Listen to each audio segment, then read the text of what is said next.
This is The Yay. I'm Reg Clay. And Norman G. This is The Yay, where we talk about life in the theater and the theater of life. Yay! As always, we are sponsored by Central Works, a new play theater headed up by Gary Graves and Jan Leifler. Central Works, reinventing theater one play at a time. And our next guest, our last couple for our theater, Love in the Theater edition, we have Gene Mocsy and Christine Oren.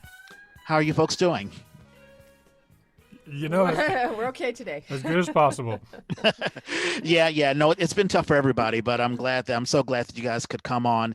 And as I mentioned, Central Works, you've done a lot of work with Central Works. Oh, really? Well, I mean, not a lot. We rented their space for a show, and Gene actually knew Gary Graves at UC Berkeley in the theater department there. Yeah, I specifically remember Lady Susan. I don't think that was in the Central Works area, but that was still in the Berkeley that building. It was in. We rented it from them actually, and they were super nice. They were great landlords. Yeah, they were wonderful. So I'm so glad to have you guys on, and we had you on for, I believe it was episode 14. So you guys sort of helped the Yay grow to where it is right now because you were one of our first interviewers. So I want to say thank you so much. Of course. Any case, Norman, as I begin every podcast, how's your week? A little show and tell here. You got vaccinated. Oh, the shot? Yeah. Is that shot one, number one? Yeah. Just got it yesterday. And I'm getting mine tomorrow. So that's good. Oh, yeah. And how long did it take you all to get that appointment? Oh, Lordy. You could show up half an hour early and you would still not be early. Yeah. Mine was at the Coliseum, and I used Waze, forgetting that Waze doesn't deal with traffic jams at all. So Waze will tell you you're going to get someplace, and then suddenly you roll into a traffic jam, and Waze says, oh, it'll be another minute. 2 minutes, 5 minutes, 10 minutes. And you're sitting there 3 minutes and you're like, what the? You couldn't have figured this out before I got here. But everybody's gracious. FEMA is wonderful. The National Guard guys they're so cute and young. I mean, they're men and women. They are so young. They're standing out there in their little mask and they've got all this special gear. It's all cute. And then the volunteers who actually give you the shot are friendly. They know to be relaxed and conversational. And while one person is checking your information, another one is coming up and going, bap. Did you answer all the questions? Yes, I did. Bap. Now, here's a question for you because I need to know this, Norma, but are you having any side effects? It doesn't seem like it. Yeah, you don't have any. So I finished yesterday, and maybe it was just the anticipation and then sitting and waiting. But I got home, and I immediately crashed. I was out for about 2 hours or more. And then I woke up and I felt fine. And then I went to bed and even the shoulder, like I actually touched it and I was like, oh, no big deal. I went to bed and I rolled over and was like, oh, okay. But no more than, you would normally feel from any shot. It's no big deal so far, knock wood. And, we'll see what happens. Why is the National Guard there? I didn't realize. So National Guard was asked to come out to help facilitate. Because it's huge, like the Coliseum. Not because of the protesters that stopped. There were no protesters, but there were two. And stopped it. There were two lines of cars coming off of the freeway. I came from the street side, and it was just the intersection was backed up. You get in, and you're literally in hundreds of cars. They stop you at a certain point, and they check to make sure that you've got your little appointment. And then you go through, you wiggle and wiggle and wiggle, and then you sit and you wait until they've got another station open. They roll you in lines of cars, sort of like if you've ever gotten gas at Costco. Just big lines, then it turns into a few lines, and then you actually get up to the pump.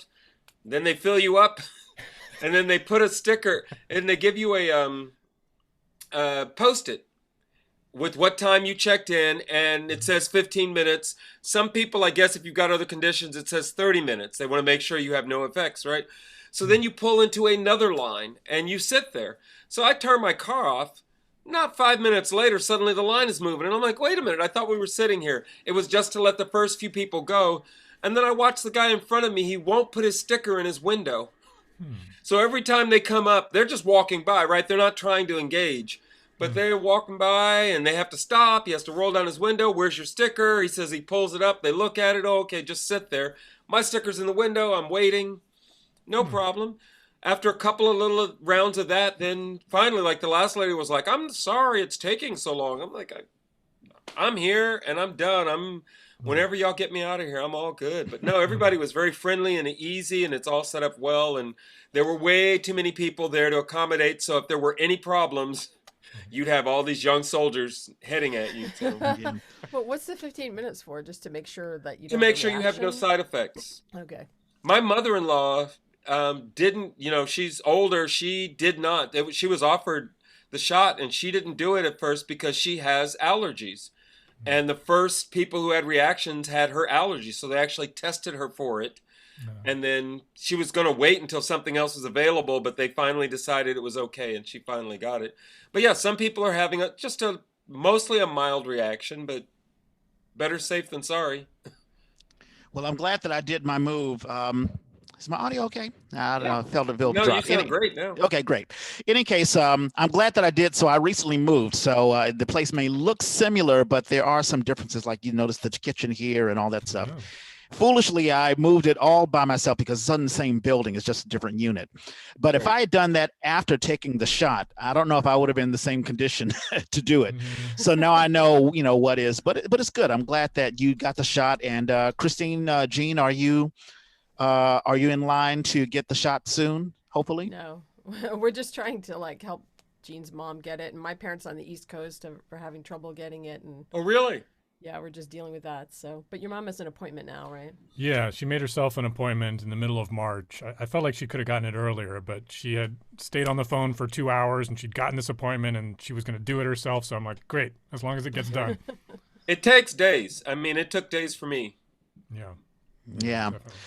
Yeah, well, hopefully everyone will get the shot. I'm just glad that it's happening because I envisioned early in the year that the delays and, everything that's been going on in the Trump administration and, which withheld, a lot of the vaccine. This Right. rollout could have happened much sooner. So I really thought, well, maybe it'll be April or May. But Biden, he's really, I've been impressed so far. Everyone has Well, been. it's over 60 million people so far. So, Yeah. we're going to hit that 100 mark, no problem.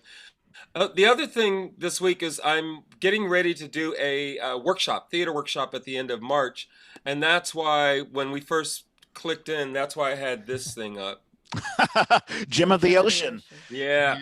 Yeah. Because how else do you do a theater workshop in the time of COVID but to talk about what it is to do it remotely? Oh, I thought I turned that off. Sorry. It's okay. Come on. Turn Describe on. to the viewers. But yeah, who listen.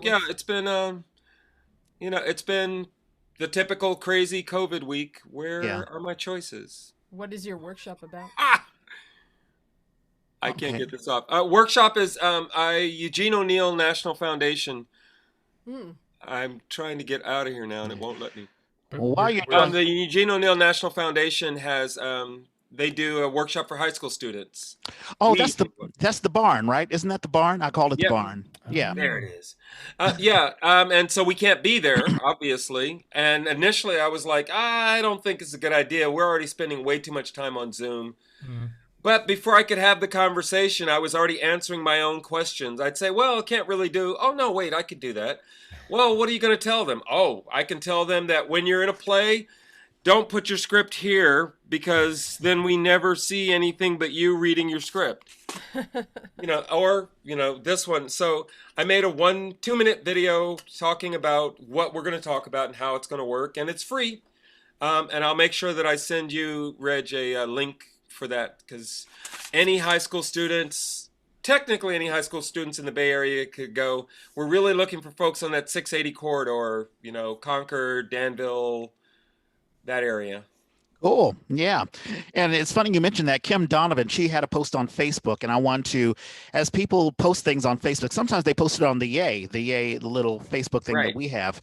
She talked about how we actors should post or we should list our Zoom acting credentials, what we've done on Zoom on our resume because it is a performance, especially if we're being paid.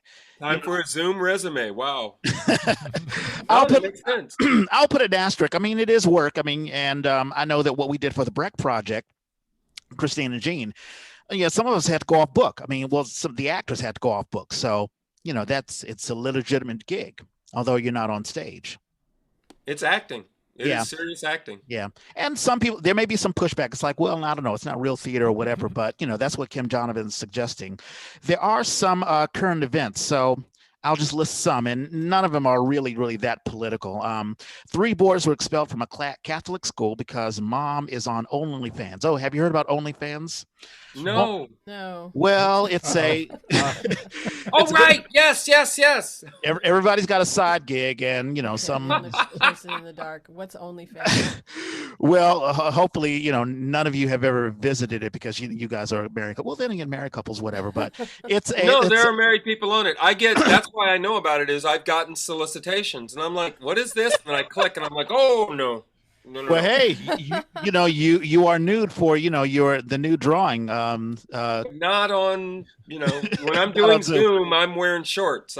No. I hear you. But in any case, so this woman, and it's she's an adult and she can do whatever she wants to do, and so she is soliciting money by being on OnlyFans, and I think her husband supports her.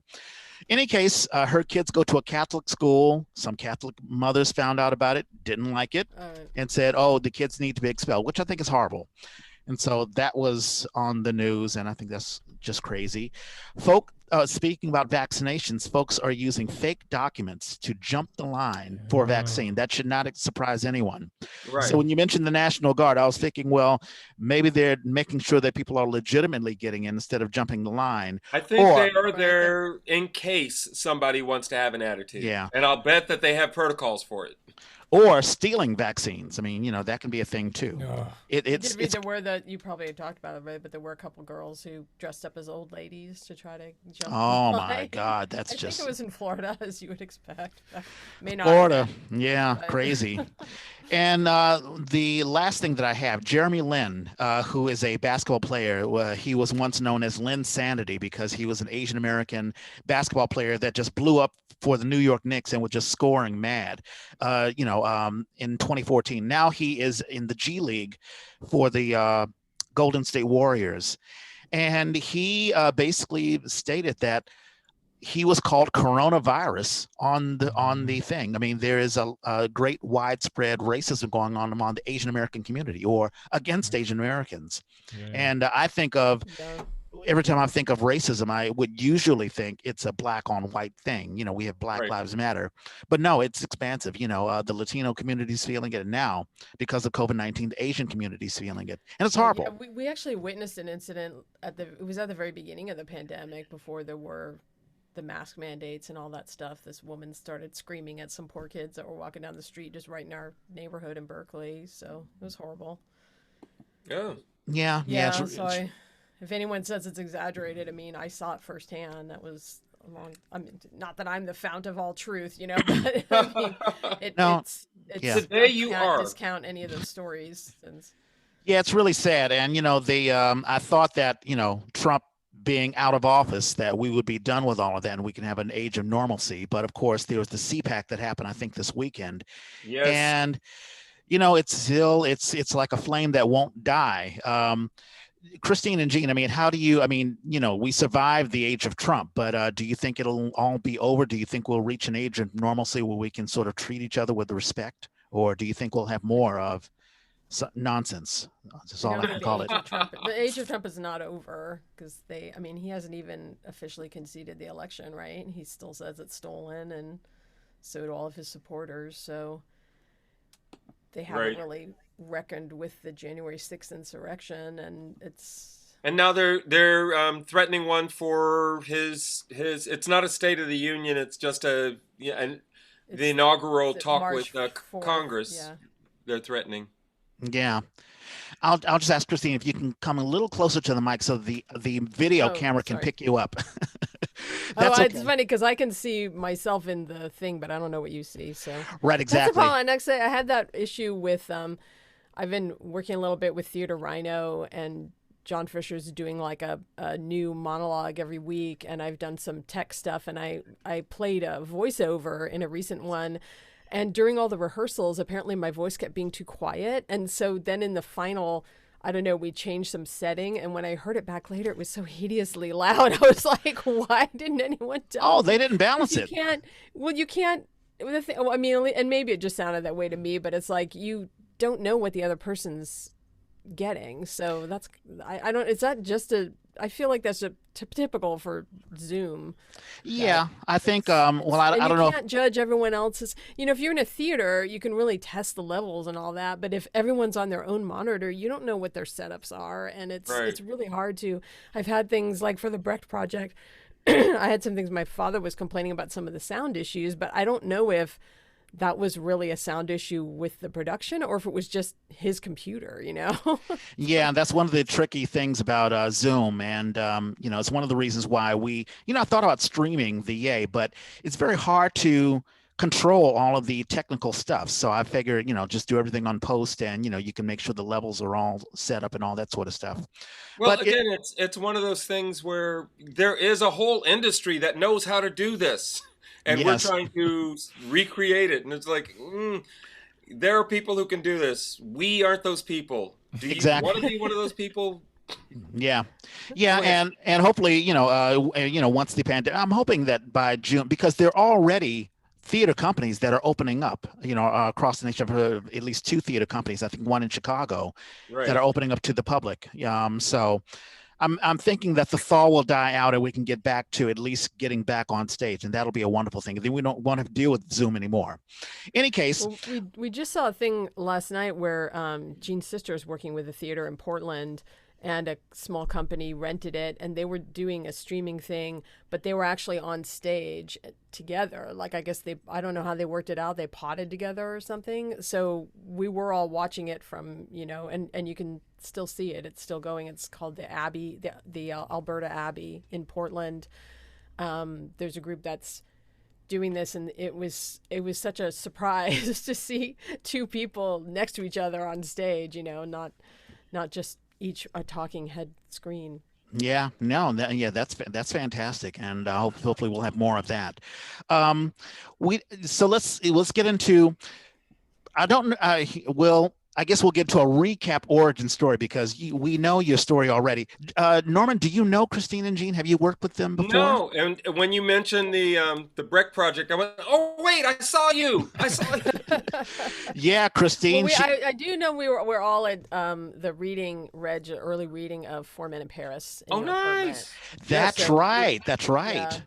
Yeah, There were 2 French women in the room, and I was forced to do a fake French accent. I remember a lot of agony about that. It went fine. It was wonderful. That's right. It was the very first reading. I mean, we've been involved in so many different things that now I've even forgotten. I remembered earlier that when we did Fear and Misery in the Third Reich, I was your husband, Christine. Right. And we did Yeah. 100 Years of Sex Acts. I was your love interest, or you were my love interest, Gene. And we shared a kiss. We shared a kiss on screen. And I remember at that time I had a terrible cold sore, and Gene didn't want to catch it, so I would have to watch you guys kiss, and I could kiss him after the show. That was so frustrating. Oh goodness! So a recap. I was listening to the earlier podcast. So you guys have been together, I think, 31 years since 1990. You guys met. It was. I think it was a James Bond party. You guys were involved in KALX, UC Berkeley. Yep. Oh, nice. Right? But I won't. I'll let you guys retell the story of how you. I'll let you guys retell the story of how you 2 met. I think the very first interaction was, I can't remember if it was before or after the James Bond party. It was after the earthquake, and you worked in the news department.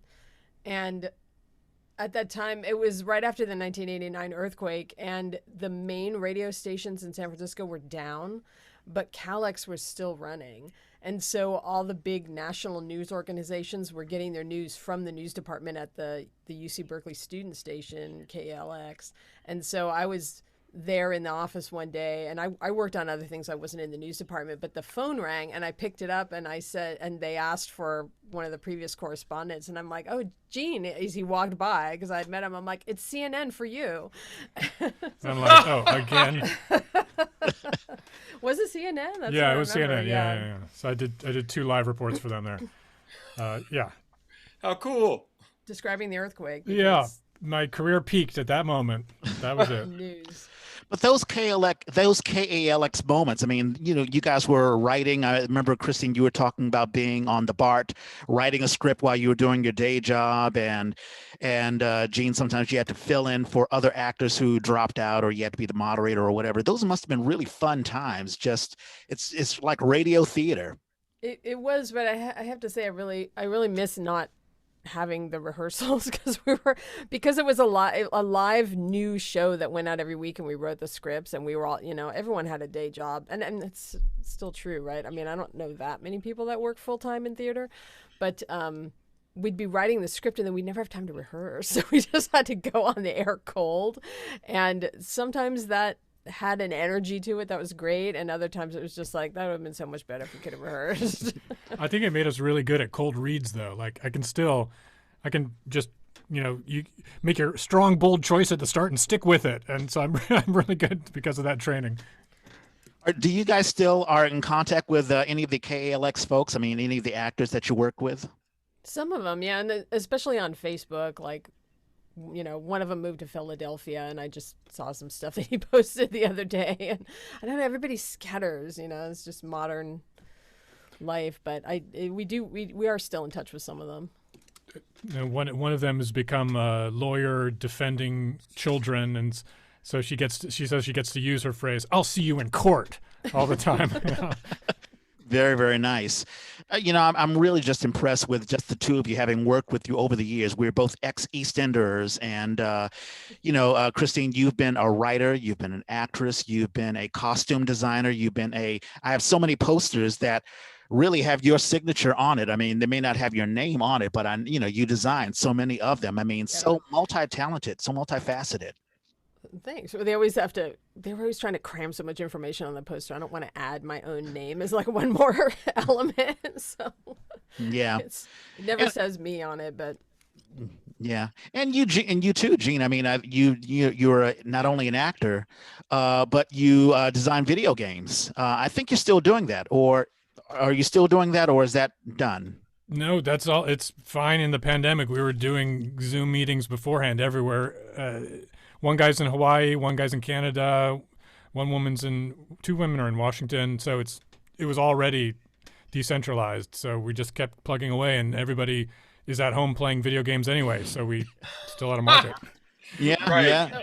But wait, and then these games are mobile. So tell what some of the stories of the games you've done are. Yeah. So they're all for your phone or tablet. Big market there, and murder mysteries. Adventure stories. A lot of supernatural stuff. True, yeah, and but characters talking to each other in conflict and working their way with a lot of puzzles they happen to stumble onto that they have to solve. So it's got some good drama to it. Yeah. That's cool. Yeah, that is wonderful. What do you think has? I mean, when I think about marriages, I mean, I look at my family, aunts and uncles or whatever, and I don't see a lot of marriages just lasting 25, 30 years. And you guys are just still going on strong and still vibrant, still, very, very loving. I mean, I don't think you guys are faking it, but what do you think has brought the two of you together and made the relationship between the two of you so strong? We really should work this out. You can have different answers. Well, we do have a lot of shared interests, but not, I have to say, I would never play a video game if Gene didn't work in the industry. So not every single thing, but it does help that we have the shared interests. I mean, I do know some couples where I just don't know what they talk about, because they're the things that they're keen on are just so different. But I do think that some of it is luck, so it's like timing and things like that. But now I was just going to say, you guys haven't driven each other crazy or whatever, especially during the pandemic. I'm going to give all the credit to Gene for that, because I'm the one who tends to get more like hyper. We also adopted a cat this year. Oh, how nice! Oh, yes, it was a stray cat, and so now we put all our insecurities and fears onto the cat. Gene, what do you think the miracle elixir is for keeping a relationship strong and vibrant? A cat. So. Besides a cat? No, I agree with what my beloved wife is saying about shared interests. And I was thinking, because I think one thing we can always do is turn on Netflix, watch some drama, and criticize the acting together. Right. Yay. Oh yeah, we've had many a ride home from some show where we've like done a lot of script doctoring. Yes. Yes. So, Which is, like, so that was obviously a problem with that script. How would you have made it better? And then we're like, that would have been the perfect ending for the play. And also, when we go on a trip, we can always see a play no matter where we are. And, especially in like a theater-rich city, then we're just like going to plays all the time, and seeing the top of the stuff. And it's, since they're so far away from the Bay Area, we can like steal lots of their little acting bits and use them at home. It's funny you just mentioning that. I remember going on one date and we went to a movie and I was like, oh my God, so this is the problem with that. And this is the plot structure. And this is why they had the chase scene for 15 minutes because no one could write a proper dialogue. And she was like, listen, can't you just enjoy the movie? Yes, yeah. So it's nice when someone can appreciate, the learning and all that sort of stuff. I mean, do you think that that's something with people in theater that they just tend to step back and artistically assess any of those things? I mean, Don't you do that, Norman? I try to refrain from it because, my wife is not in theater. And so I'm like, I'm loving the directing on this. And she's like, what? Just enjoy the movie. Right. Well, the thing I'm having a really hard time judging lighting because I don't know anything about lighting. So unless it's particularly bad, I usually don't even notice it. So I always have to ask, like, what did you think of the lighting? How did they do that? I don't get it. Mm-hmm. Have you guys ever acted together on stage together or just been involved in different projects? I don't know have you guys been together on stage before? We've been together on radio because we met doing that radio show. And film. We were in a movie as yeah, my we wife. played the married parents. Yeah. Oh wow! We played the parents of the protagonist, but then in the final cut that way. And Amanda from EastEnders was one of the directors of that. And but when we finally saw the cut, it was like they had really cut out a lot of the family stuff to focus on the main characters' like school friends. So we didn't end up being in as much of it as we thought we might be, but. I think it made it easier for the directors that we already were married and we were so used to each other. Easy casting, yeah. But what about on stage? I mean, have you done any major things on stage together? Have we? No, No, not not yet. stage readings. We've done more things where like he's written it and I've been in it, or I've written it and he's been in it. So, but I don't do as much acting, just a little bit. Oh, but we did do a radio thing recently with Theater Rhinoceros that was on KELW, and you can still hear it on their, you can get it on their website. And John Fisher wrote that, and we played a married couple in that. Oh, nice! Very, very cool. Especially because we're already potted and we can just sit around one mic like we are right now. So it was super easy. Just get us as a package deal. Right. No, I think that's a big benefit deal. right now. Yeah, exactly. No. Now I'm glad to see John Fisher's still working. I see he's doing all sorts of stuff. I see him busy. online, just boom, boom, boom.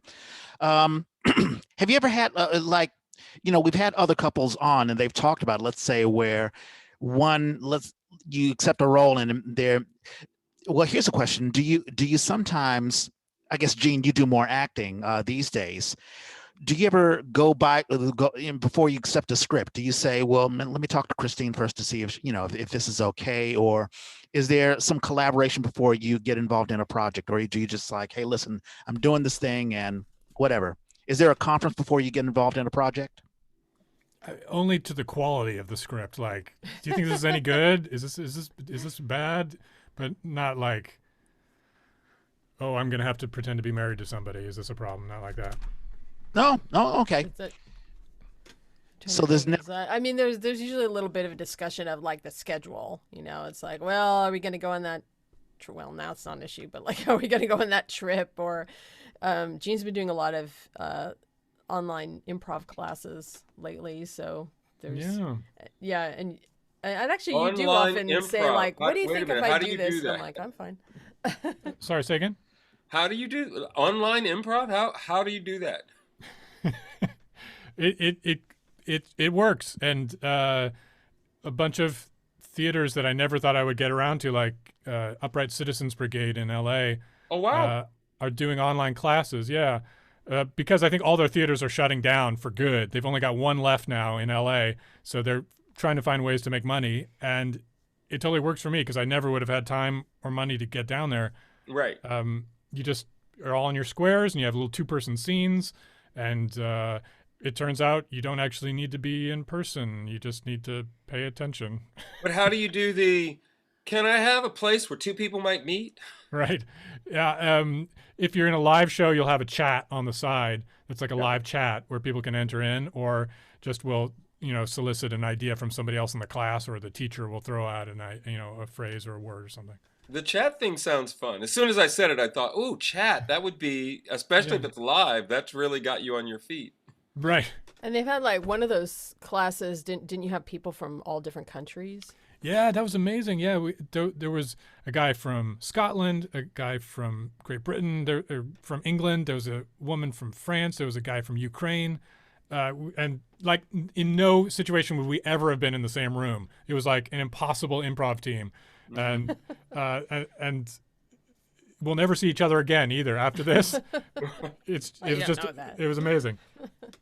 I would think the creme de la creme of the productions that I think the both of you did Bella Union Productions. That was a production company that the both of you had. Is that right? Yeah, and we're talking about, we're kind of trying to resurrect that. I think it's been called the Brigadoon of Bay Area theater companies because we disappear and then we come back. But, so I had a meeting with Intersection, and that was nice because there were other people. Intersection for the Arts is the fiscal sponsor of Bella Union, and so we were kind of talking with them about the revival. And I went to an orientation meeting with some other groups that they're sponsoring, and it was nice to find out about some of these other things. There's a new space opening. I think it's pretty new, called Gallery. It's like a play on gallery, and they're gonna in the Mission in San Francisco, and they're gonna be making that space maybe available for rental, like I guess later when things open up a bit more. And so yeah, it was nice to kind of get a little bit of a toe in the local water again and hear what was going on, because there's a lot of stuff happening that I don't know about.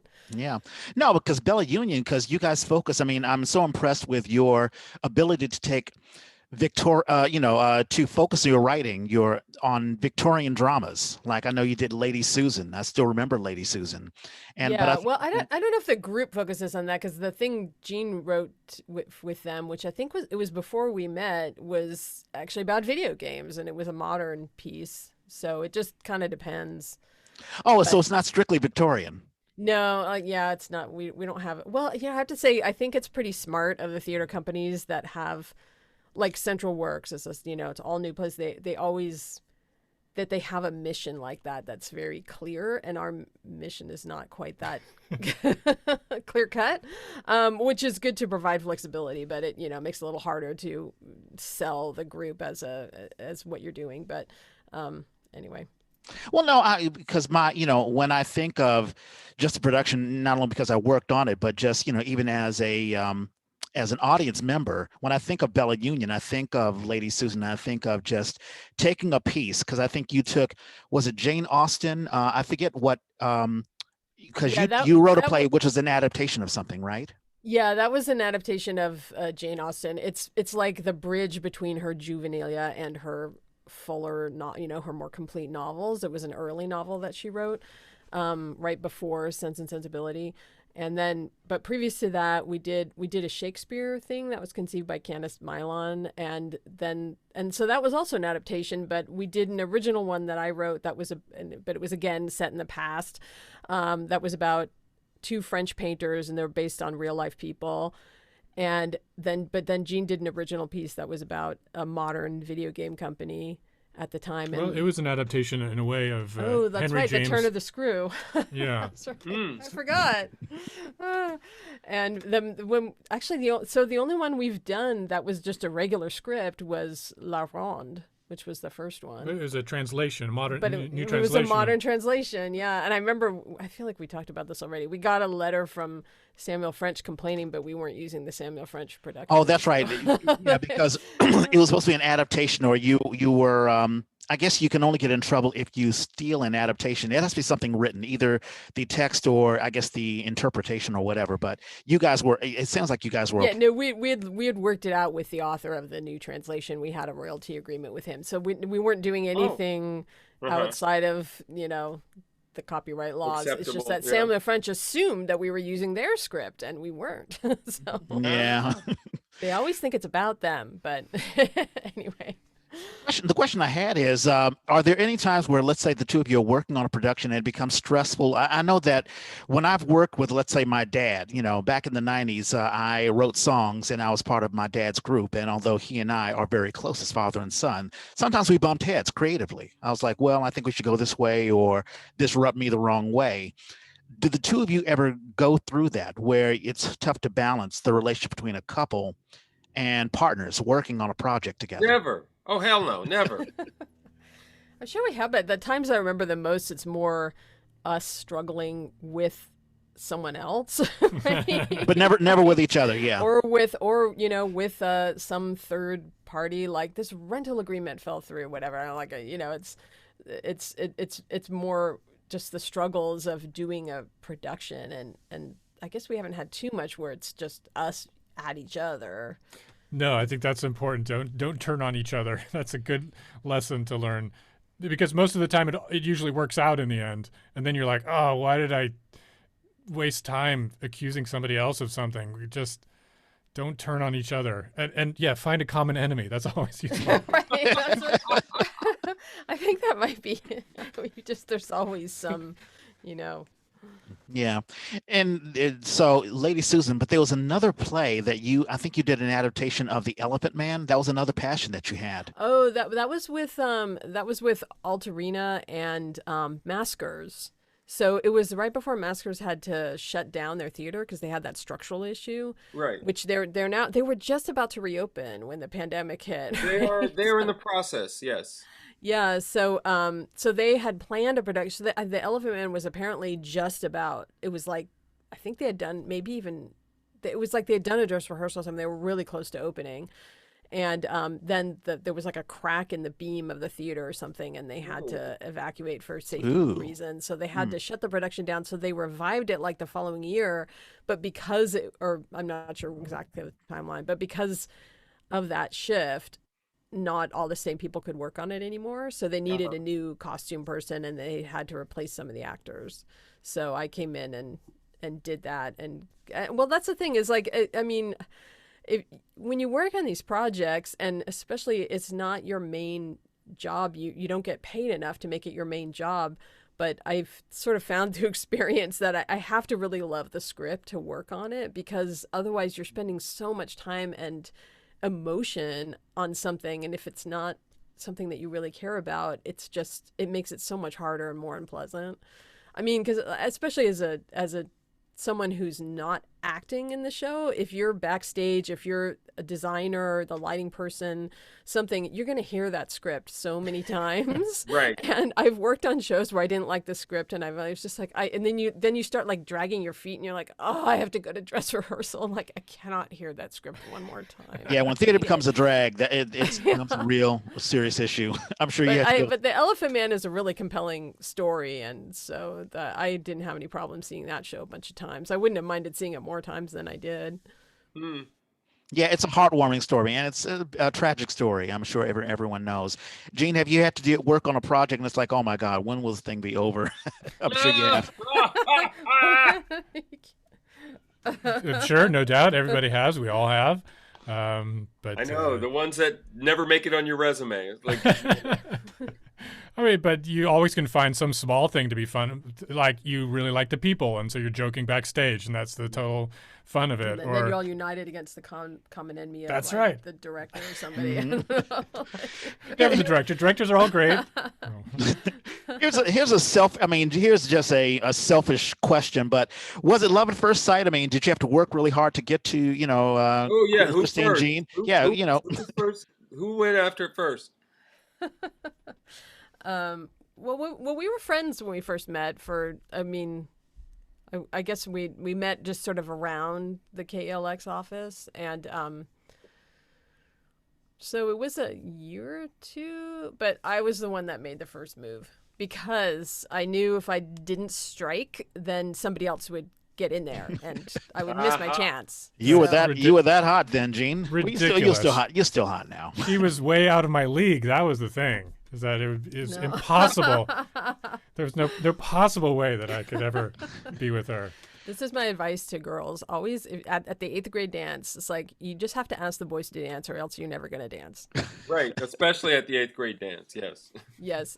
Right? But Am Gene, I right? Gene, Yeah. did you have your eyes on Christine then?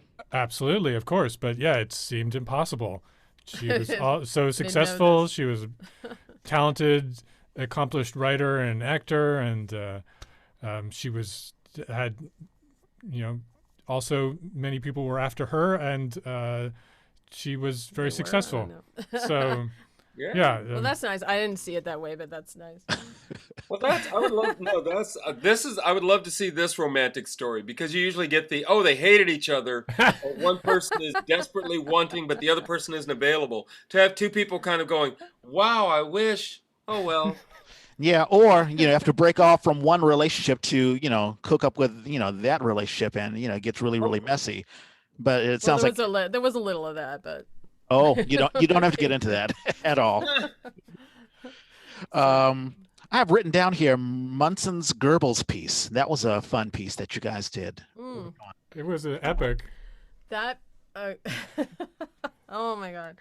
So Gene thinks that piece is cursed. That role, the role of Goebbels is cursed. as Yeah, you would because think there were several individuals who played, I guess, either Goebbels or someone else, and they it was that, yeah. Because first it was going to be Craig Dickerson, who and right. I can't remember the reason he had to drop out for some reason. So then they cast someone else, and then he actually ended up in the hospital, right? Damn. And so Gene and I was doing the costume design, but we were also helping produce it. It was for BOA, Bay Area One Acts. Is that what it stands for? Yep. And so we were helping produce it, and Jennifer Daly was directing. And so after the second Goebbels, ended up in the hospital, Gene ended up having to take over the role. Meanwhile, I had gotten hideously ill with some terrible flu kind of thing that was accompanied by a fever.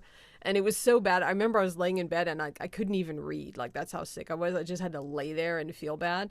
And so I was trying to finish the costumes at the same time. And actually, in hindsight, it's one of the costume things that I'm proudest of because everybody contributed. Like, some people, two of the actors wore their own suits and things like that. So it wasn't all just me. But I felt like I kind of created more original looks for that, and it was a little bit less just trying to recreate some time period. That took a little more creativity. Not that those anyway.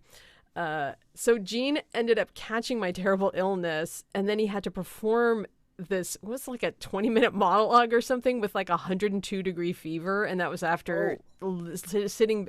And there were so many one acts on the bill, and they were last or right toward the end. So you were like sitting backstage in the dressing room at the then Eureka, now the Gateway Theater, like just trying to deal with this fever, and then you had to go on stage and do this crazy monologue. I was actually hiding backstage, and there was like a pile of like a flat and a chair and stuff, and I like curled back in like a little cave area in the very back where I could just like try to nap before time. But it was interesting because it was like very dream like. Yeah, I was about to say, you got a little methody. You sort of used Right. it to get into the character. Yeah, Right. Because he was supposed to be in hell, but he was all sweaty for real from the fever. But then wasn't there something about, because that play has been performed in other places, and I feel like we'd heard that stuff like that happened to the other cast as well. It's written by Scott Munson, and he said that in New York it was done, and that guy got sick too. What were you saying? I'm sorry. What were you saying, Norman? Oh, I was just asking what it was like to perform under those conditions.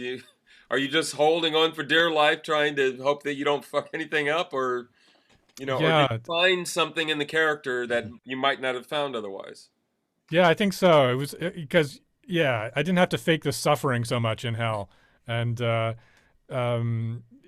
it was sort of dreamlike, and also I had like no more defenses. So I was like crying and my nose was like running down my face and I was just like a total mess on stage. And then I was like, oh God, then I have to hold somebody's hand. And so I'm like, I can't wipe my, yeah. It kept my mind, I don't know. Yeah, it worked out, I think. I don't know how you did it. I'm sure the audience was like, wow, that is an amazing performance. Did you see me cry and all that stuff? Just the... The funniest thing is that, like Gene was saying, Gene's whole family is really not superstitious and completely against any of that stuff. But he just volunteered, like, I think this role is cursed. And then I told that to Scott Munson, the author, and he was actually like charmed by this idea. He thought, I could have written a play that's cursed. I find that so interesting. That was not the reaction I expected. That's so funny. I don't know if I asked you this on the last podcast, but the both of you got involved with EastEnders. How did that happen? Because you guys were involved in EastEnders before me. Really? Oh, it was before you. Oh, okay. That's funny because I remember seeing some of their shows at the beginning, and you were in some of them because there was the one. And Yeah. speaking, you guys, Well, that was 2003. That's when I think that was Sick and Wonder of the World. And that okay, was no, the first you were production. ahead of us then because it was 2005 Oh, okay. for us. Yeah. Okay, got it. And it was through another friend, the Daria Heps, who's also was like the founder of Bella Union, basically. She knew someone who knew Susan and had found out that they needed a graphic designer. So that person, Daria, recommended me to that person who recommended me to Susan. So that's how we Yeah, just you really connected are a with them. jack of all trades. Yeah, no. You can do Yes. pretty much everything. So, Gene, it sounds like the first time that you were on stage for EastEnders, it must have been the what is that street? The Strindberg piece. Yeah, I think so. Well, Playing Playing with Fire. And that was because the person that was in it had dropped out, I think, and they needed a new person. And it was like, oh, well, the graphic designer's husband, I heard, is an actor. Maybe we could meet with him. So they came over to the same apartment that we're in now. Yeah, I think that's how I got the part too, because I think someone dropped out and I had to play Newt. So there was a lot of that going on. Wow, what a cool thing. Well, let me ask the both of you. I mean, how is theater treated the both of you? Are you getting the most out of it? There are a lot of folks who are looking to leave town. Or Maybe- just leave theater. or leave theater. How is Bay Area theater treating you as a professional, both of you? Well, I was sorry that some of the theater shut down. Like I was doing a lot of graphic design work for the Douglas Morrison Theater, and they had to completely go on hiatus. Whoops, hit the microphone. And I have a really nice poster for that I was very proud of for a production they were going to do, and then had to go on hold. So I hope. Did that you they work come on the back. Tiny Beautiful Things poster? No, I think that was a different company. Okay. Because we were going to do that. I was working with Plethos, who was working That's out right. of the Douglas Morrison. That was like a rental. So Got it. Okay. Yeah, no, They had their own designer. Yeah. Right. But so go ahead. So you were working at the Douglas Morrison and Right. So then, just there's been some heartbreak like that. But then I'm still doing some things with Theater Rhino and the places that are still kind of hanging in there. And then it was nice to see the bounce back when it went from nothing to people starting to do a lot of Zoom things. And it seems like people adapted and they got used to it, but it took a little while, right? There were a few months in there where I think, John Fisher was always doing his thing. I think he's done a monologue a week, like during this whole event, but not everyone. It took a little while for people to figure out more of the technology and how to use it. But I mean, as far as you're concerned, I mean, are you finding, because I don't know if you're still writing, I imagine that you still have in your head tons of things that you would love to produce and work on. And I don't know if you're getting the respect of theater companies, or if you're getting the most out of the Bay Area theater. Well, I do find that there is always the struggle that if you've written a script, now since we have our own little company, if we can get the money together, we can produce our own scripts. But a lot of theaters won't produce things that haven't been published. And Red's like, you have something that's been published. So, I don't know how you did that. But I tend to get a lot of discouragement when it's like, I how should do you say find a self-published. publisher? I should say thought- self-published, yeah. Okay, well, but, you found a way to do it. And, Right. and Published is published. Yeah. Yeah, that's true. Yeah, Very and- true. And actually, there's always discussion about my brother once said something about like, well, he goes, well, you're a produced playwright, and I'm like, yeah, self-produced, and then Gene says Shakespeare self-produced, end of story. So there's that, but there is I do find there's different levels in theaters, and so some of the bigger companies seem like they don't draw so much on the local talent as they're like, we have an internship program with people from Yale. It seems like there's a lot of kind of, there's a lot of things that are overlooked, I think, by, there's like a hierarchy. Yeah. And it's and unfortunate. even some of the smaller theaters, it's like, well, we have an agreement with our board that we can't produce anything unless it's been published. And then how do you get into that? Yeah. And it's unfortunate because you'd want local theater companies to focus on local talent, and instead of, them going elsewhere or shopping out of town for talent. I'm definitely going to push for this. Play Cafe has asked me to do a workshop with playwrights. And what are we calling it? Something about it's how to take care of your baby or something like that. I forget what I titled it. But to me, the big thing that I wanted to part of it is just the nuts and bolts of how do you work. You've got it on the page. How do you start that process of working with people? But for me, my dream part of it is to say, where are the theater companies around here who are willing to have that conversation or who are worth approaching about that conversation? Because you're right, someplace like Berkeley Rep or ACT, if your agent isn't talking to them, they don't want to see your script. And I've talked to local playwrights who have agents, and they're like, oh, so-and-so said, yeah, let me see your script. And they drop it off, like physically drop it off. And then the next time they come, they see it sitting in the same spot. It hasn't moved. It hasn't been touched. And, that's frustrating. But I want to point to the positive side of it. Where are the places that you can go to and say, hey, this is a local playwright and it's a good play. You should consider it. And Maskers, you mentioned, is one. I'm slated to direct a show there this fall of a local playwright. And that was part of my pitch. Was to say, this is a local writer. This is a piece that talks about the Bay Area story.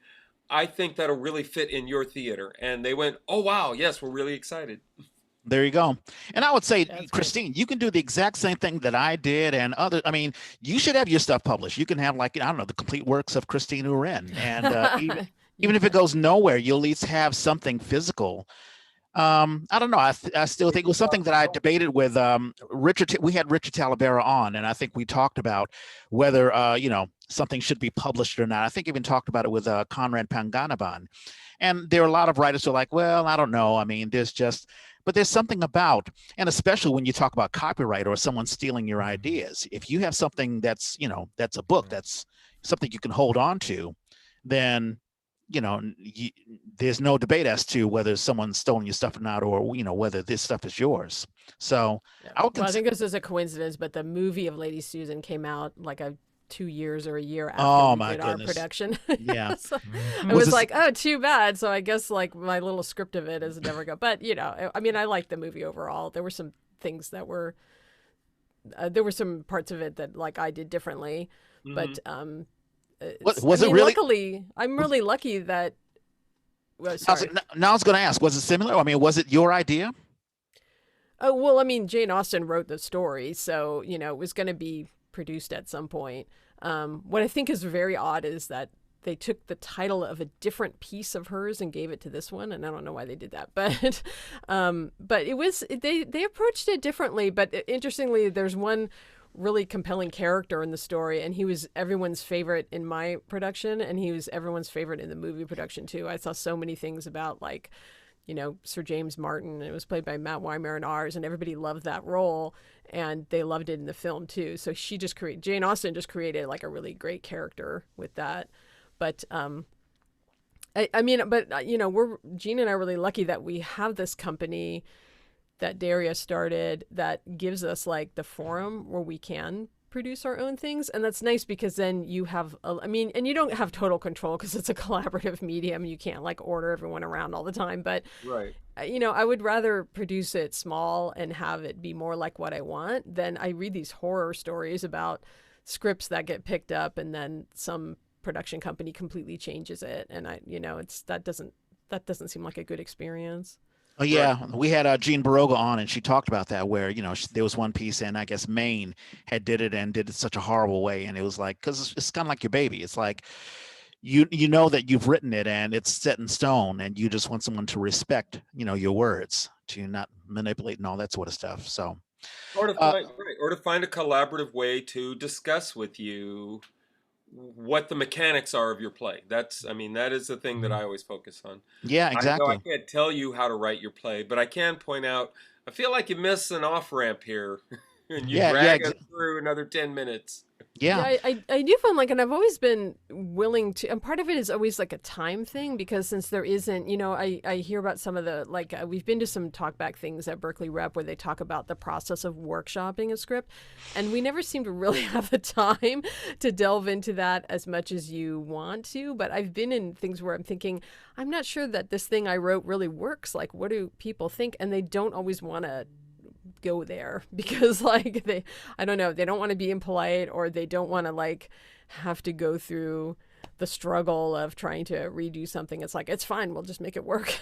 But I like the idea of the playwright being able to kind of adapt to fit what what some other people say. Especially if a production company going to really deviate away from what you've written on paper. I mean, if I'm a producer, I'm going to at least say, hey, listen, let me call Christine and say, listen, we're going to do Lady Susan, but we're going to take, we're going to go this route. We're going to set it in 1980s. I don't know.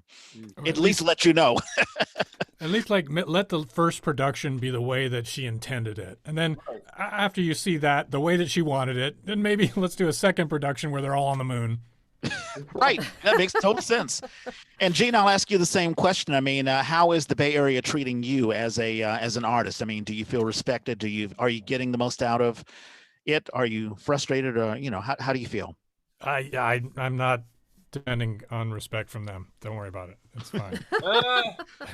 But it's perfect actually for me right now, because it's like I was, before pandemic, I was like, maybe I do I'm in a play once a year, and a lot of stuff at Douglas Morrison and other things, and that's just enough to keep my hand in it, keep familiar with it, not get too rusty, meet some interesting people.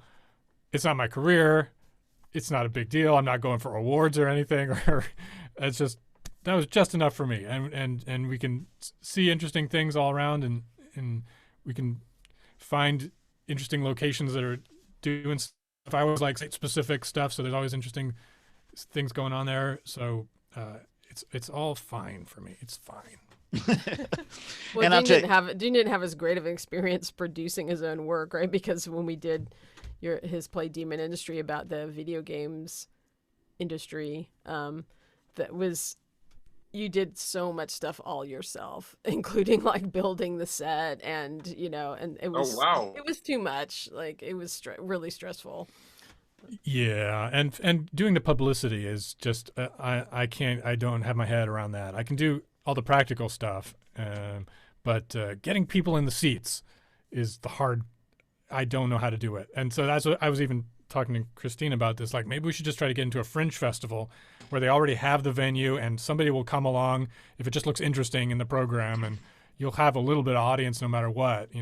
Maybe that's the way to go. Yeah, well, we did do a fringe piece, but that's kind of a long time ago, but that's kind of a nice thing about some of the Zoom stuff, actually. But even so, even though it's so low commitment, nobody has to go anywhere, it's often free, you just have to turn on your computer, it still can be hard to get people to go, and it's hard to find out about everything too.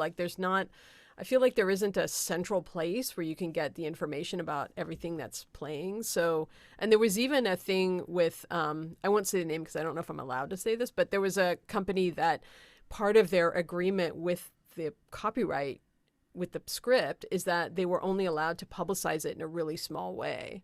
So I didn't even see that show because I wasn't on the right mailing list, and I didn't hear about it. I didn't know about that. I would figure you'd want to, have it produced. Yeah, I think it's just the thing where it's they don't want it to be that the script is no longer popular when it's on stage, because people feel like, oh, I already saw like a movie, a quote movie of it, which was like the Zoom production where it's not a fully staged production, and they kind of wanted to. It's like, well, you can do this one Zoom thing under these special circumstances, and the special circumstances include not publicizing it super widely, so that we were purposely keeping the audience small so that the script still has saleability. Do you see that makes sense? Like, yeah. Still kind of sad. Obviously, you'd want as many people to know about what you're doing as possible. But yeah, I totally get that. We've hit the 1 hour mark. One last question, I guess. So we've had other couples on, and there was one couple. There was Julie Corbara and Chuck Laxon. They talked about being in Bindlestiff together, and the two of them being attracted to one another. But Chuck was like, well, gee, should I really date someone who I'm working with or whatever, and and navigating all of that. But I guess, what advice would you have for, let's say, a young couple for two individuals who are involved in theater, but they sort of like one another? I mean, they may be, what you guys were in 1990 at WKLX. What advice would you have for, I guess, a young couple to have a long-sustaining relationship? You threw that W in there. I'm like, yeah, you're from the East Coast. Yeah, it's K instead of W. Sorry, I was definitely go for it, and do date, because that's the place where you're going to find people who are like you. If you're just a guy working at an office all the time and you work in the Bay Area 12 hours a day, you're never going to meet anybody. So you're doing this theater thing. You've already found somebody who likes theater and somebody who's interesting and creative. So definitely go for it. Yeah, I feel like it's much easier that we're both interested in theater, and and just even like, I don't know. Well, Norman, I guess you can talk about this. I don't know how people can do theater what takes so much extra time and so much, a lot of times you're at your day job all day, and then if you have rehearsal or something, you're gone all the time. Unless the other half of the couple is involved with something else, that it's not going to bother them to not see you for a while when you're in rehearsal. And I know someone who, it's not even just couples. Like, I know someone who's a father and their kids are really uninterested in theater. So the father is doing all these shows and the kids have no interest in seeing him perform, which I think is, Yeah. I find that really depressing. He doesn't seem to bother him as much as it bothers me, but. I was going to ask, does Dexter ever come to see any of your stuff, Norman? No, hell no. Every now and then he hears about something where he's like, oh, wow, that sounds like that was cool. And I'm like, yeah, it's over. It happened. Glad you're interested. No, it was one of the negotiations that we had when we were first getting together. Are we creating a family unit, or are you a single mother and therefore you have those responsibilities, and we're creating a relationship that includes that? And it's a very different, it's a very different minefield. I mean, even to your point, my wife is not in theater, but she's a musician. So I am very clear that music comes first. And sometimes we'll have a date. We're going to have a date night on Friday, and then she'll come and she'll be like, oh, I just picked up a gig. It's never a question. There's never a discussion. I picked up a gig.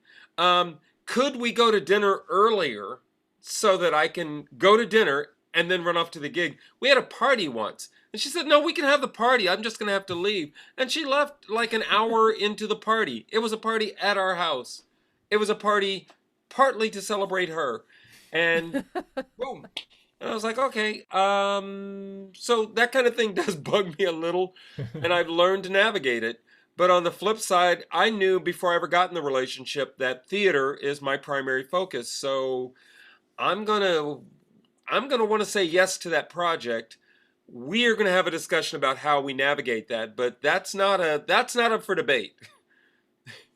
I hear you. Yeah, fortunately, that is a part of the relationship. Yeah, yeah, very much so. Well, I think the two of you are very, very lucky. I mean, and also both of you are very, very talented writers. We didn't even get into, Gene, and your writing about science fiction and all that stuff. I mean, that's stuff that's right in my wheelhouse, and I just love that stuff. I remember we did Discover New Works, and I think you wrote there was like a zombie apocalypse thing going on. It was called Pandemic, which I think wouldn't fly now. Wow. It's funny because I'm reading right now, I'm on Facebook because I was preparing for birthdays. Denmo Ibrahim, who was part of the Breck Project, she wrote this 3 hours ago. I feel so attacked. And this was written by Javier Marias. I have no idea who he is. Writers are, for the most part, strange individuals. They get up in exactly the same state of mind as when they went to bed, thinking about their imaginary things, which, despite being purely imaginary, takes up most of their time. You have to be slightly abnormal to sit down and work on something without being told to. I don't know if we agree with that. I imagine we are strange. I mean, we do think about a character and it's like, okay, so where's this character going and how do I plot this or that or whatever. But no, I mean, the both of you are just extremely talented. And, Christine, just the taking a Victorian story that may not be a play, making it into a play, creating dialogue for characters in the 19th century. That's a talent I don't know of anyone that has other than you. So I just wanted to tip my cap off to many people that do that. But, yeah, well, none that I know. I mean, none do it so well. I was pleased that I did an adaptation of Charles Dickens, and the scene. I struggled, and this was something I struggled to write this one. There's so much of the dialogue that he wrote that you can just kind of transfer it to the script page. But there was one pivotal scene that he didn't write the dialogue for, so I had to do it. And then that scene actually was, I thought the actors and this was a company that I wasn't involved in the rehearsals or anything. I didn't see it till it was on stage, and the actors that did that scene did such a nice job, and I felt really proud because it was like the one bit that I felt like, yes, I really wrote this. But it was a Christmas Carol adaptation. There you go. And we've talked about a few different shows, and the subject of adaptations has come up a number of times. I'm thrilled with something like The Elephant Man, for example. It's an amazing story. The original production, an amazing performance. But it's really a concept that somebody had to take. How are you going to portray this history? I find the script actually not that strong. What's strong is that actor who has to create this physicality. That's a concept. And so I love the idea of people adapting material. And I wish that happened more here. Because I hate we're going to bring this show in from New York. It's Oliver Twist. I'm sorry. Who can't do, please. There's no reason we couldn't do this here. You don't need to fly people in to do this. It's not a hard concept. Exactly. I do think that, I see a lot of shows where I feel like it's a really great production, and I'm not saying I'm good at this because I really struggle with this, but coming up with a really good plot, I think, is something that has been a little bit lost. So I see lots of new plays with new scripts that they've brought in something about the characters that's really interesting. They've brought in a social issue that's really interesting, but it doesn't really have much of a plot to hold it together. And I don't know why. Like we've kind of, just our age, I think, is focusing so much on people's experiences and society, but there isn't quite so much of that traditional engine that keeps you interested in the story. And I don't know how to make that better, because I don't think I'm great at coming up with that either. Well, I could think of a very successful company here that does that way too much. I don't, and I'm like, wow, because after a while you're sitting there and then suddenly the actors come out and they're bowing and I was like, oh, was that the end? Okay, it's done. I was really excited to see where you were going to go with all this craziness that you've been running at us for 95 minutes. Oh, well. Then you can talk about it on the way home. You're like, here's how it should have been. Yes. Well, I really hope that Bella Union comes back to life, because I think people should enjoy, the experience that that audience, I'm sure, experienced when they saw Lady Susan and also the Elephant Man. I think you guys do really, really great work. Oh, I'm sorry, the That other was company that Altarina did and that. Yeah, Masquerade. Altarina. Yeah, Yeah. exactly. Just But want to yeah, give credit where credit is due. yeah, exactly. No, I really hope the Bella Union does come back. Thanks. Yeah, I remember I actually did have a really nice compliment for Gene's script about the video game company. Is a friend's daughter who was, I think, 16 at the time, came to see it, and she said you could tell it was one of those theater experiences that she just was. I loved that script, and I loved the play. It seemed like it was something she hadn't seen in theater before. So I've lost touch with that family, so I don't know. But I hope that she went on to be someone who likes to go to theater sometimes, because a lot of kids just don't seem like they get exposed to it, and we don't want it to die as an art form. So Yeah, exactly. I mean, you walk into a theater and get inspired, and it's like, wow, my mind has changed, because I saw that thing, and that's why we write, that's why we produce, that's why we do theater. And it's been a real pleasure, just spending time with the two of you. And the two of you are still smiling, still happy, still, I don't know, giddy, young, in love. But, it's been a long time for the two of you, but the two of you are still together. And I think that's a wonderful thing. Let's get into shout outs, birthdays. Birthdays. One of my favorite directors ever is Jeffrey Beer. And I'm not even sure if he's in the Bay Area anymore. I know he has a studio over in the, what is that neighborhood? Rock Ridge. That, as far as I know, he held on to, but he went back east. Amazing director, amazing performer, brilliant, beautiful man. His birthday is today. Lewis Campbell is somebody who's been doing Bay Area theater, I think, the whole time I've been here. And his birthday is, I believe, today. Rika Anderson is somebody I believe we met through Central Works. And she has gone on to do her own thing. She does a lot with the Zellerbach Hall. But she also has a small company that does actors reading writers at the Berkeley Oh, City yeah. I've got it marked on my calendar, the one that they're doing on Monday. It's about cats. I'm always begging her. I've done some as an actor, and I've done some as a director, and I'm always hungry to do more. I really enjoy them. Michael Muhammad is a black director in the Bay Area. You don't see enough of that, as far as I'm concerned. Yeah, he directed me in Candide. And he was a guest of ours on The Gay. Yes. I saw that production. Richard Squeary is somebody that I met through, he teaches stage combat. A very sort of grounded, spiritual person. And we met working at the East Bay Center for the Performing Arts. So I watched him. He would bring all these weapons in and lay them all out, get a couple of tables, lay them all out up on the stage, way away from everybody. And then he would stand in front of them and talk. The first class, he would barely even pick anything up. By the second class, when he would pick up one thing and pass it around, student by student, they were so hooked. I was like, this man is brilliant. Ed Gonzalez Moreno is an actor I've met through Playground. Young, tall, very tall. Renee Walker is costumer. We first worked together with the Word for Word theater company, and she's also done stuff with the African American Shakes. Lex Chesler is somebody way back in the day, I used to do improv, and I met Lex through that. And it amazes me that there are people that I met decades ago that are still doing improv. I'm impressed. I had a great time when I did it, but at a certain point, I'm like, I got to get paid. And then I kind of missed that higher wire act that is improvisation. Lex is still in it. Jenny Lee, probably the most beautiful stage manager. That's not like sexually inappropriate, is that for me to say that? We're not working together anymore. She was just really smart and wonderful and just so pretty that every time she talked, I was just like, okay, anything you want, whatever you want.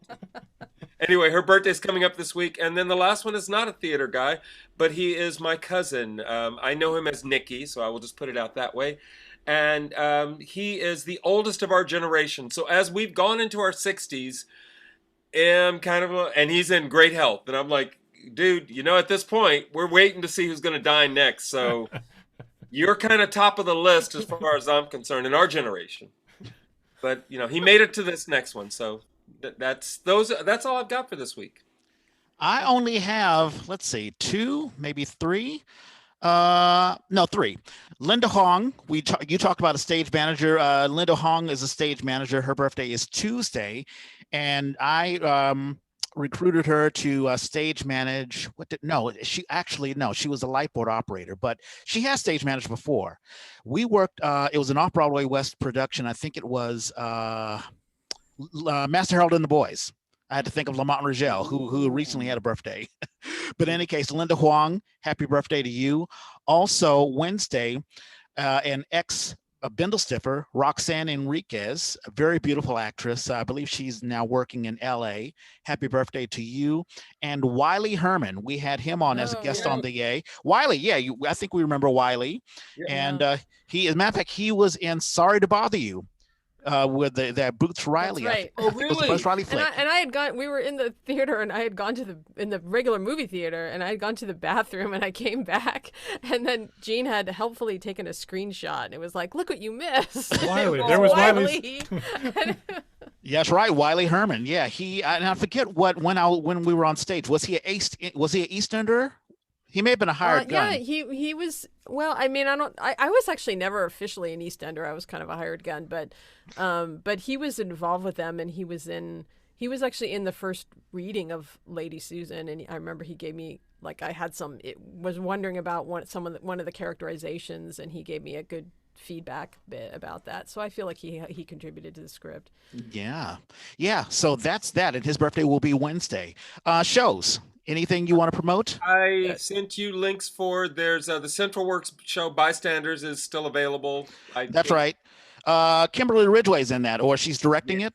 Oh, yeah, she's in it. No, she's in it. She's in it. Okay, got it. They were on the radio last week with a little clip of it. It sounds very exciting. It's by a local playwright, Patricia Milton. What else do I have? Today is my birthday, which is the name of the play. That's it. Crystal, whose birthday was last week. They said they extended through tomorrow. I'm not really sure what it means because it says it's video on demand. But anyway, theatermoo.org, you can get that. And then I put in for mine, just because I'm doing them, this free student workshop that'll be coming up through the Eugene O'Neill Foundation March 27th. And then finally, I am directing for the next Monday Night Playground. So March 15th, 7 p.m., I will be directing a piece. And until they actually pick the scripts, I don't know what I'm directing. But I'm in the pool. Have you heard of a group called the Oakland Theater? I think it's Oakland Theater Project. Oh, crap. I should have put that. You're right. Yeah, that's Ubuntu. Ubuntu changed their name to Oakland Theater Project. They're fantastic. I've seen so many incredible productions that they've done. Yeah, Death of a Salesman? Did you see Death of a Salesman? Norman was in that. Oh, no, actually, sorry. It's okay, but they're doing. I saw Waiting for Lefty. I do. It's Binding Ties. They, I guess they. I didn't even know about this, but they've extended their run, so they are running until March the 7th. So I'm not sure when they opened, but they're extending 1 week only. Shows are sold out through February the 28th, but limited tickets are available March the 4th through the 7th, and we will have a link to their website so that you can buy tickets. Wow! You guys have anything you want to promote? Well, I wanted to say something funny about when you were talking about Candide. I did that poster, and speaking of adaptations, I adapted the illustration of it from an 18th century illustration, and it's a pretty obscure artist from that period, and I can't remember who the name of the person was, and I wanted to credit that I adapted the illustration from this other person, and I cannot remember that name. So if anyone sees that Candide poster and recognizes that obscure 18th century engraving, let me know. Yeah, I'll take a snapshot because I'm sure I have it. I've obviously. Oh yeah, I have it. If you just look up that Douglas Morrison Theater Candide, my poster shows up. So in Google, so you can that'll be a fun. Find the picture, but it's just like, where did that come from? It'll be a fun thing to post on the A to see if people can come up with who that artist was. I still have it. All righty, so let me get you guys out of here. I hope you guys enjoyed yourselves. Did you guys enjoy yourselves today? You wanna- Absolutely, yes. Thank you for having I us. think we should say what some of Gene's games are that he's designed because Yes, you can please. download Yes, them. please. You Yes, can play please. them for free, and it's you download it on your phone or your tablet or whatever. You can play it for free, and where they make the money is if you get stuck on a puzzle and you need to buy a hint. Then Right. you have to, buy a. Is it on the pretty Apple Store? inexpensive. Is it on the Apple Store? Yes, several of them are on the Apple Store. What's The it game- called? One of the games is called Dark Ruins, which is a sort of adventure archaeologist expedition, and then another one is a local murder mystery in the Bay Area. I see called Adventure. Solve- I see Adventure Escape Dark Ruins. Could that be? Yeah, that's it. That's it. Da da da da da. Yeah, Company is for called sure. Haiku. Yeah, the company I work for is Haiku Games. Yeah. Haiku Games. Cool. Yeah. All right. So I'll just leave you with that one. If you like that, then I can tell you more. Yeah, there you go. No, we want to promote everything that you guys are doing, so that's fantastic. And hopefully, you guys enjoyed yourselves this afternoon. Absolutely. Yeah. Pleasure as always. Thank you so much. Yeah, this second time around. Any case, thank you so much, everyone, and thank you for indulging me because it was my idea to have Love in the Theater as editions of the Yay. I think it was great. Yay! Yeah. Yay. And we tried to be as diverse as possible. We had the Filipino couple, and we actually had two Philippine couples. We had Melvin and Jed, and we had Chuck and Julie, and we had Corinne and John, and now we have Christine and Jean. Any case, so we're on YouTube, so be sure to like and subscribe. Tell us what you like, tell us what you don't like, and we will pick up those comments and go from there. If you're listening traditionally, we're on all podcast apps. We're on Spotify as well. And you can use the Purple Podcast app to listen. If you're a Android user, you can use the SoundCloud app, or just go on soundcloud.com and you can find us. The Yay was created by theater people for theater people. If you have a show you want to advertise, or if you just want to advertise yourself, let us know. Hit us up. We're on Twitter. We're on Instagram. I'm at Red Space Clay. And I'm at Hoosier. How about you, Christine and Jean? Can people find you via social media? Yes, I'm on Facebook and Twitter and Instagram. And my design company, I keep forgetting. I'm trying to start an Instagram thing going for my design company, but it's pretty. Doesn't have much up there right now. I'll have to post something. Yeah. So- I mean, we'll promote it. Yeah, it sounds Okay. like it's worth putting What's out. the name? Oh, it's Uren Christine. I think it's so my name is Christine Uren. I think whatever. I think I signed up for Instagram and then I forgot, and so I thought the name was taken. So then I reversed it, and it turned out, oh wait, that was me. But by the time I realized it, it was too late. Yeah. So what am I at? Yeah. So Uren Christine? Okay. Uren, yeah. That's Twitter. Yes, and the same for Instagram. Okay. And then You should- Facebook, it's just Christine Uren. So, Yeah. but You should have your posters. You should post pictures of your posters on I'm Instagram. trying to. Yeah, I don't know. I don't know why I haven't done that. I just keep forgetting. Yeah. It's How about, because you have to do it from your phone, and I have all my graphic stuff on my desktop. So that's the hurdle I have to overcome. Is yeah, I know. transferring I've had to go through that as phone. well. It's like, geez, can't you have like an Instagram, desktop application? And That- they just won't do I it. would have done it already if it was if they had that. So Yeah. How about you, Gene? How can people find you via social media? Straight up my name, Gene Mocsy, GeneMocsy, Gene Mocsy. If you're looking for any potential directors, producers, or looking for a great leading man, Gene is the one for you. And Christine, I mean, I'd love to see you back on stage again. And if you're looking for a wonderful designer, costumer, do you do a lot of costuming still? I was doing a show at Altarina. Right, we were just gonna have the first dress rehearsal, and that was the shutdown week. So that show is been postponed. Hopefully, be able to bring it back. And I don't actually think that's a show that would work that well on Zoom. So I hope that they'll be able to stage it fully again. It was so close. And Yeah. And you mentioned Kim Donovan. She was in the cast, and yeah, it was a really good cast.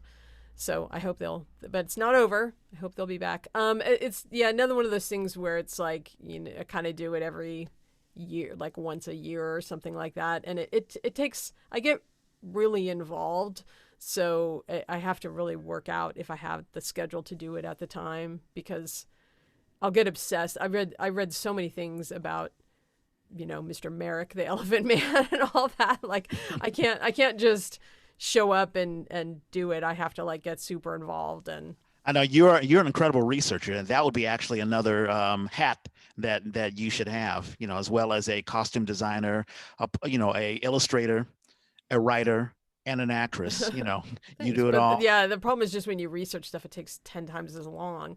But I don't feel easy in my mind if I haven't researched it. But it's funny to look back at some of the old productions I worked on and go, oh, I didn't understand that, waistcoats were this length at that time. Like, what was I thinking? It's just...